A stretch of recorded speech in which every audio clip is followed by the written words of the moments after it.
Assalamu alaikum dear students. Good afternoon. Welcome to your online class. And we have discussing our chapter number 1, that is related to organization of plants and animal cells. And today we are going to discuss some plant tissue and some animal tissue. Before discussing our new topic, I can take a review about the last lectures that I delivered to you on Friday. I hope so all the students learn the lesson and participate in your questioning session carefully. So be students ready for that.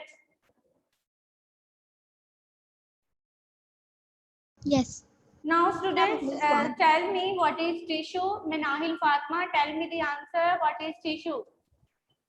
A group of cells performing same function is called a tissue. Very good.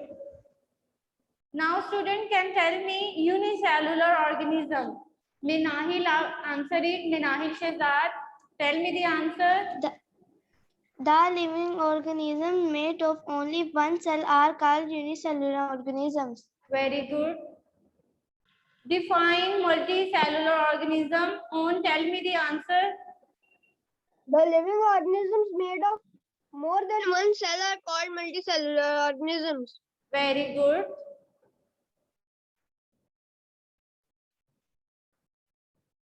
After a small discussion of the last lecture, we have started our new topic in which we have to discuss 2 plant tissue and 3 animal tissue. We have to discuss today 2 plant tissue. One is known as phloem tissue and another one is known as mesophyll tissue. And at the end, we have to discuss some animal tissue. In animal tissue, we have to discuss muscle tissue, bone tissue and blood tissue. Now let's begin our discussion. We have to discuss first of all phloem tissue. Phloem tissue are present only in plants. Phloem tissue are present only in plants. Their function is to transport food. Their basic function is to transport food. You all of the students are know that the food are prepared in leaves. Leaves are the food factories and the phloem tissue transfer food from leaves to other parts of the plant such as root, stems, leaves, flowers. These are the different organs to which phloem tissue transport food. You can write it. Phloem tissue carries prepared food from leaves to other parts of a plant. Now we have to discuss another type of a tissue which is known as mesophyll tissue. Mesophyll tissue are only present in leaves. Mesophyll tissue are the tissue that can form the leaves of our plants, and leaves are also called food factories. Leaves are the sites of a plant where food is formed.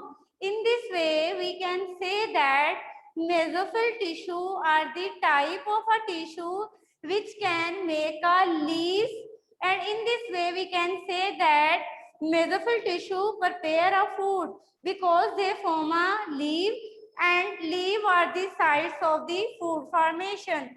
You can say that mesophyll tissue are present in leaves, and due to the presence in leaves, we can say that they make food for plant.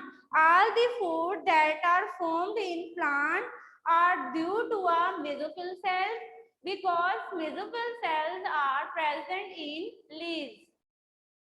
These are the 2 types of plant tissue that we are discussed today. Now we have to move another topic which is related to animal tissue. In this topic, we have to discuss three animal tissue. One is known as muscle tissue, second one is known as bone tissue, and the third one is known as blood tissue. Now let's begin. We have to start it our muscle tissue. Muscle tissue is made by muscle cell. Here you can see this is a one muscle cell. Muscle tissue is made by muscle cells, and muscle cells contract and relax in order to produce a movement. All the movement that are produced in our body are due to a muscle tissue. We can say that muscle tissue is made up of muscle cells, and muscle cells contract and relax. Due to their contraction and relaxation, movement is produced. We can say that muscle cells form muscle tissue which help in movement. You can say that muscle tissue is made up of muscle cells that contract and relax. In this way, we can say that they help in movement. Here you can see the diagram of a muscle tissue.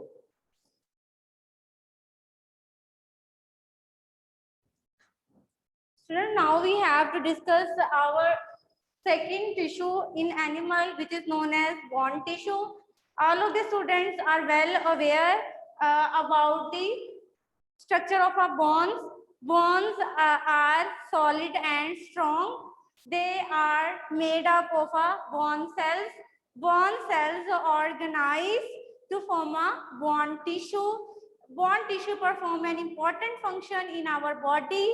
They can shape, they can provide our shape.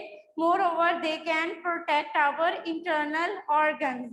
Here we can write it. Bone tissue are made up of bone cells, and bone cells are strong and solid. They are organized to make a bone tissue, and the bone tissue provide a shape and support to the internal organs. This is related to a bone tissue.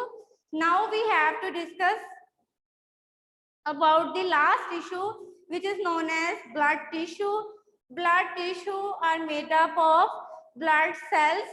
All of the students are well known that blood tissue are fluid and they can carry the material from one part of the body to another. I can again review about the bone tissue and blood tissue. Bone tissue are solid in form.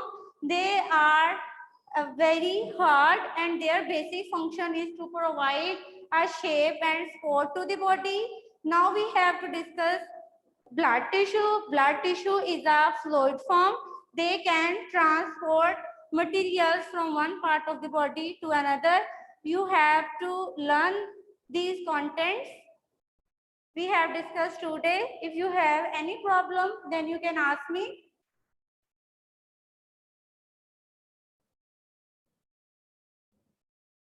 Students, I can further explain these animal tissue by a color diagram that can more give you understanding about the lectures. So see this diagram carefully.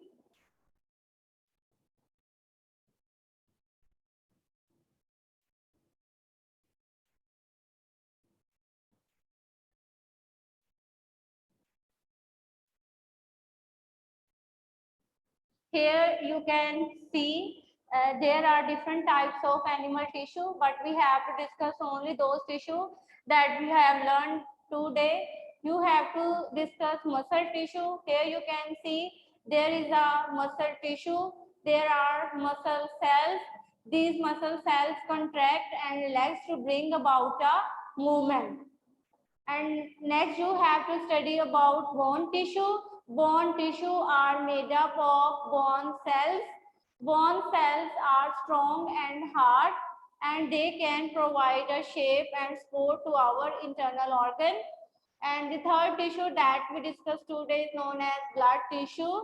Blood tissue are mostly fluid Fluid form, they are made up of different type of blood cells, and their major function is to transport material from one part of our body to another. These are the three animal tissue that we have learned today.